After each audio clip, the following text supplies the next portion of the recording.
Sacre, c'est un spectacle, une exposition et un atelier qui, au moyen de la musique, des arts plastiques et de la réflexion citoyenne, crée un espace pour désacraliser le dialogue autour de la religion et la non-religion. C'est ça qui m'a le plus frappé, c'est qu'à chaque fois que je parlais de ce projet, mes amis chrétiens, musulmans, juifs, athées me disaient « Ah, nous, on ne peut pas parler ». Je dis toujours qu'on ne hait pas qui on connaît. Donc à partir du moment où on arrive à se parler, je pense que ça peut déjà aller un peu mieux. Sacre, c'est un concert entre une mezzo-soprane et une harpiste. C'est un concert qui a une dramaturgie. On a des personnages auxquels il arrive des événements et qui le vivent donc sous le prisme du propos de Sacre, qui est comment est-ce qu'on peut arriver à ranimer le dialogue entre des communautés, des personnes qui n'arrivent plus à se parler, notamment par crainte de tension entre des communautés religieuses ou non religieuses. Quand j'ai commencé à travailler sur le répertoire, j'ai voulu rassembler des œuvres qui parlaient d'un peu toutes les religions, comme un panorama. J'avais de toutes les époques, de tous les styles, Ravel, Purcell, Mahler, De Falla, Piazzolla. Mais je suis tombée sur un gros problème, il n'y avait rien sur l'islam.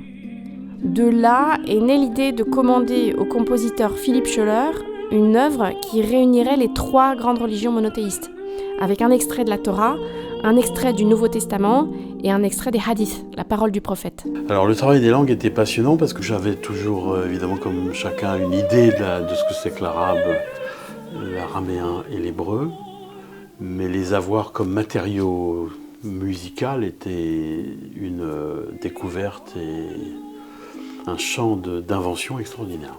Puisqu'on avait 3 langues assez proches les unes des autres, ne serait-ce que dans leur configuration géographique, on pouvait entrelacer ce qu'il y a de commun et de ce qu'il y a de différent dans les langues. Ce qui est important dans Sacre, c'est bien sûr l'identité de la langue en tant que telle, mais d'essayer de faire apparaître la lumière phonétique de chaque langue comme une musique.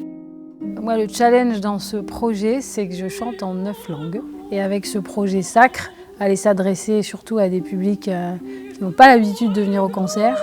Ce projet, pour moi, est très important au niveau de l'engagement citoyen. Les ateliers sont menés conjointement par le philosophe et la plasticienne. Pour les participants, c'est la possibilité de réfléchir et de ressentir concrètement, avec tous ces tissus de couleurs, de textures différentes, comment on peut faire société.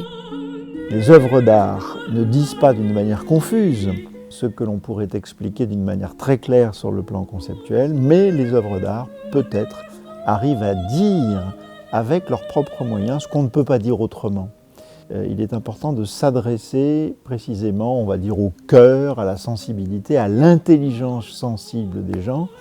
Et c'est d'autant plus important, c'est d'autant plus décisif qu'aujourd'hui tout le monde se lance à la figure des idées meurtrières ou délétères. Voilà. L'exposition Les Jardins de Lumière a été réalisée en partenariat avec l'IREL. C'est l'Institut d'études des religions et de la laïcité. Les chercheurs ont réussi à écrire des textes très courts, précis et accessibles, qui permettent à tout un chacun d'avoir une référence sur les principales religions, sur la non-croyance et sur la laïcité. Le fil conducteur de Sacre, c'est notre arbre des Lumières. Il est au centre du spectacle, au centre de l'exposition, il porte les créations des participants aux ateliers.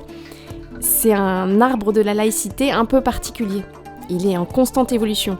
Il s'enrichit à chacune de ses apparitions avec tous ces témoignages de tolérance. L'arbre des Lumières symbolise un nouveau chemin qui irait plus loin que le vivre ensemble, côte à côte. Ce serait le chemin du faire ensemble.